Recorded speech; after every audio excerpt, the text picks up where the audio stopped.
L'invité de Smart Impact, c'est Charles Boquillon. Bonjour.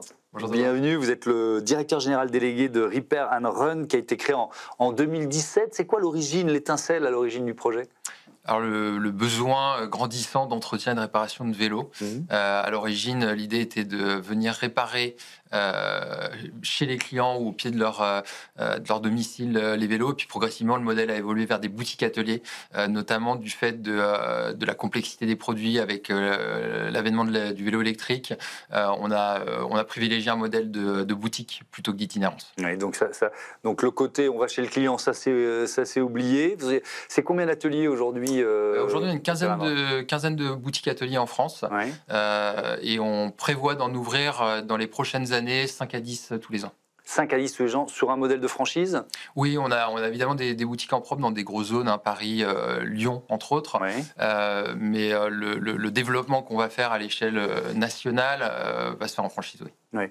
Avec un potentiel de développement qui est lié évidemment, c'est une palissade, au développement de l'usage du vélo électrique. Ça veut dire que vous pouvez anticiper sur le besoin de réparation des Français dans les 5-10 prochaines années ?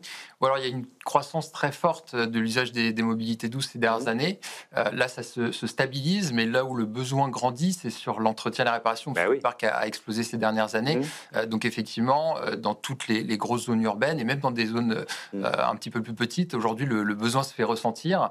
Donc oui, on estime qu'aujourd'hui, on peut dépasser assez facilement une cinquantaine de boutiques pour les prochaines années. Et le marché, en tout cas sur la réparation, va continuer à croître. Qu'est-ce que vous réparez le plus ? Aujourd'hui, c'est le vélo électrique. Au démarrage, c'était le vélo classique. Donc, il y a le vélo électrique qui a eu une très, très forte croissance par rapport au vélo classique dans toutes les zones urbaines. Et aussi la trottinette électrique, qui est devenue un marché très important pour nous, qui va représenter presque la moitié de nos réparations. Qu'est-ce que vous conseillez à vos clients ? Est-ce qu'il faut un système un peu comme une voiture qu'on emmène pour une révision annuelle ? Il ne faut pas attendre la panne, en quelque sorte ? Non, c'est certain que l'entretien est primordial avec ces produits. Donc, nous, on partage des conseils d'entretien que le client peut faire lui-même, que l'utilisateur peut faire lui-même pour éviter la dégradation du produit. Et évidemment, nous, en tant que professionnels, on recommande au moins une fois par an d'effectuer une révision. Est-ce que vous avez un modèle d'atelier qui se différencie des autres, finalement ? On essaie de standardiser les choses. Nous, la différence par rapport au reste du marché, c'est qu'on va attaquer le marché du vélo électrique d'une part, mais aussi de la trottinette. Et c'est vrai que c'est des métiers qui sont qui se recoupent, mais on a des enjeux techniques qui sont assez différents. Et c'est donc ça qui est assez rare. Et c'est là où on a beaucoup travaillé techniquement et avec un réseau de partenaires denses qui nous permet aujourd'hui d'intervenir sur l'ensemble du marché de la mobilité douce. Ouais, on va se concentrer pendant quelques minutes. On va ouvrir un chapitre sur le marché des vélos d'entreprise. Je propose quelques chiffres. 20 000 vélos d'entreprise aujourd'hui déployés auprès de salariés français. Environ 2 000 employeurs qui mettent des vélos à disposition de leurs salariés. Ce qui n'est pas 2 000 employeurs, c'est bien, mais ce n'est pas beaucoup. Est-ce que vous avez déjà des entreprises, beaucoup d'entreprises parmi vos clients ? Alors, on travaille relativement peu, nous, en direct avec les entreprises. On a plutôt vocation à travailler pour les entreprises qui, elles, se spécialisent justement dans la distribution auprès de ces entreprises. Et nous, on va proposer des services d'entretien et de réparation à ces entreprises-là. Maintenant, effectivement, dans des grosses zones, on est amené aussi à travailler pour des grosses entreprises directement. Et effectivement, on pense que c'est un marché qui va croître parce qu'on est relativement en retard par rapport à d'autres pays européens. On parle effectivement d'environ 20 000 vélos fournis par les entreprises à des salariés en France. On parle de 200 000 en Belgique ou de 2 millions en Allemagne. Donc, c'est l'un des axes où il y a énormément de marge. C'est quoi ? C'est un vélo de fonction en quelque sorte ? On peut appeler ça comme ça. C'est clairement un vélo de fonction. Ouais.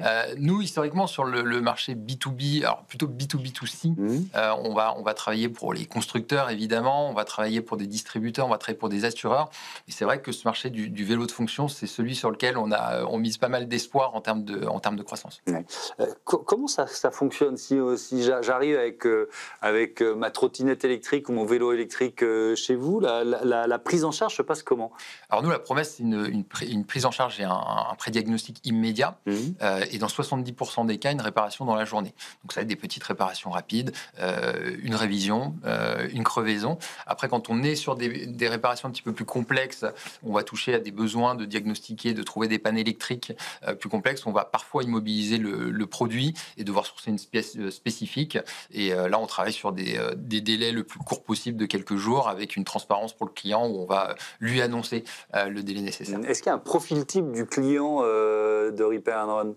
Alors, on mise de plus en plus sur on va dire la nouvelle génération d'utilisateurs de vélos, donc plutôt des personnes qui vont avoir passé le cap de l'utilisation du vélo, notamment pour le vélo taf, pour le domicile travail. Et ces utilisateurs qui ne sont pas forcément historiquement des utilisateurs de mobilité douce, et donc qui vont avoir besoin de cette assistance en termes d'entretien. Et évidemment, on mise aussi beaucoup sur les grosses zones urbaines, sur les vélos relativement haut de gamme qui nécessitent une expertise assez forte techniquement. Il y a une nouveauté là depuis ce mois d'octobre, puisque vous proposez aussi des espaces dans vos ateliers dédiés à la vente. On va en parler tout de suite. Mais est-ce qu'il y a un décalage entre le boom du vélo, là on va parler du vélo électrique par exemple, du boom du vélo électrique et les premières réparations? Vous voyez ce que je veux dire? Est-ce qu'un utilisateur, alors il devrait pas, mais il va attendre parfois 2, 3, 4 ans avant de vous apporter son vélo? Ouais, on voit un petit peu ce phénomène. Ouais. Il y a une bonne partie de nos réparations, je pense, qui auraient pu être évitées avec de l'entretien. Et c'est aussi pour ça que c'est notre rôle de sensibiliser à l'entretien de ce qui peut être fait par l'utilisateur. Et nous, d'expliquer aux utilisateurs qu'il est important de passer chez un professionnel pour la révision. Donc cette offre-là, depuis le début de ce mois d'octobre, Repair and Run Partners Experience, voilà comment vous l'avez nommé, c'est quoi? C'est dans vos ateliers, vous avez créé un nouvel espace, c'est quoi l'idée? Alors l'idée, c'est que dans les grosses zones urbaines, Paris, là en premier lieu, qu'on vient d'ouvrir, mais on va aussi le développer à Lyon, à Bordeaux ou encore à Lille. Le concept, c'est de dire que dans ces zones-là, il y a un besoin fort de renouvellement, et nous, on est confrontés à un certain nombre de clients qui se posent la question de renouveler leurs produits pour différentes raisons. Un produit qui commence à être un peu ancien, ou parce que le trajet domicile-travail s'est allongé, par exemple, et il a besoin d'un produit qui est plus adapté pour avoir plus de confort.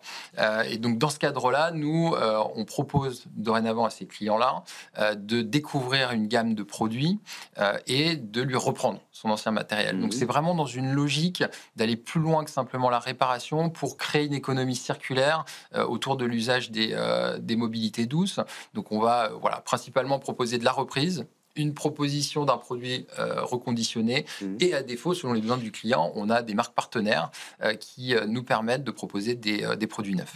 C'est-à-dire que le marché, il est suffisamment mature pour avoir une offre d'occasion suffisamment importante? Ouais, il est en pleine explosion. On a un parc là qui a vraiment explosé depuis quelques années, et on commence à arriver dans un marché de renouvellement où effectivement il y a beaucoup de produits qui ont été achetés ces 5 dernières années qui vont arriver sur le marché de la seconde vie. Et donc nous, on veut proposer à ces clients, dans le cadre d'un renouvellement, de nous confier la reprise de leurs produits pour qu'on les remette sur le marché, notamment avec un reconditionnement et une remise sur le marché locale.